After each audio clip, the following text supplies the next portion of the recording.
महाप्रभु ने इच्छा जताई कि अब हम तीर्थ यात्रा करना चाहते हैं।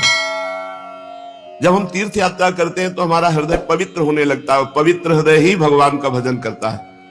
पवित्रता जब अंदर प्रवेश करेगी तो आपके अंदर खुद दोषों के त्याग की बात आ जाएगी। एक भगत जी रोज पेपर पढ़ते हैं और जब वृंदावन आए खुद उन्होंने कह दिया कि मुझे अब पेपर नहीं पढ़ना। जीवन भर हो गया नियम पूर्वक पढ़ते हुए, बोले अब मुझे नहीं पढ़ना। जब वृंदावन आया हूं तो मुझे भगवान का भजन करना है, भगवान की बातें पढ़। क्या हुआ? इतनी बड़ी आसक्ति पेपर की होती है कि लोग सुबह से इंतजार करते हैं जैसे भगवान के दर्शन का इंतजार।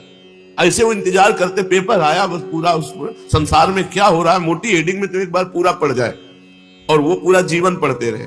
छोटी छोटी बातों को अपने लोग देखते हैं, धाम का प्रभाव क्यों? उनका नहीं। ये सब क्या है? ये भगवान की कृपा है। ये भगवान की कृपा से जब हम धाम में आए तो धाम पवित्रता इतनी प्रदान करता है कि धीरे धीरे सारे दोष, दुर्गुण, ममता ये सब नष्ट होती चली जाती है और जीव अनंत जन्मों से बिछड़ा हुआ भगवान को प्राप्त कर लेता है। आश्विन शुक्ला दशमी का दिवस है।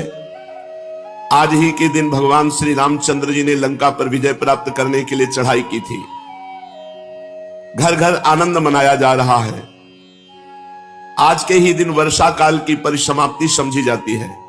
व्यापारी आज के ही दिन वाणिज्य के निमित्त विदेशों की यात्रा करते हैं। राजागण आज के ही दिन दूसरे देशों को दिग्विजय करने के निमित्त अपनी अपनी सेनाओं को सजाकर राज्य सीमा से बाहर होते हैं। 4 महीने एक ही स्थान पर रहने वाले परिव्राजक सन्यासी जन आज के ही दिन फिर से भ्रमण करना आरंभ कर देते हैं। तीर्थ यात्रा करने वाले भी आज के ही दिन यात्रा के लिए प्रस्थान करते हैं। अब की नवद्वीप में बहुत से यात्रा गया धाम की करने जा रहे थे तो गौरांग महाप्रभु के मौसा पंडित चंद्रशेखर भी गया धाम को जाना चाहते थे। उन्होंने अपनी इच्छा निमाई को जताई। सुनते ही निमाई बड़ी प्रसन्नता प्रकट की और सची माता की आज्ञा लेकर चैतन्य महाप्रभु भी अपने स्नेही छात्रों के साथ गया जी की यात्रा का निश्चय किया। सब सामान जुटाकर अन्य लोगों को साथ लेकर ये गया धाम के लिए चल पड़े।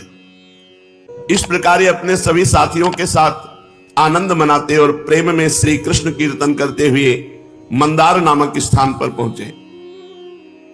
इन स्थान में पहुंचकर इन्हें बड़े जोर से बुखार आ गया। इनके साथी इनकी ऐसी दशा देखकर बहुत अधिक चिंतित हुए। भांति भांति के उपचार करने लगे किंतु इन्हें किसी प्रकार भी लाभ नहीं हुआ।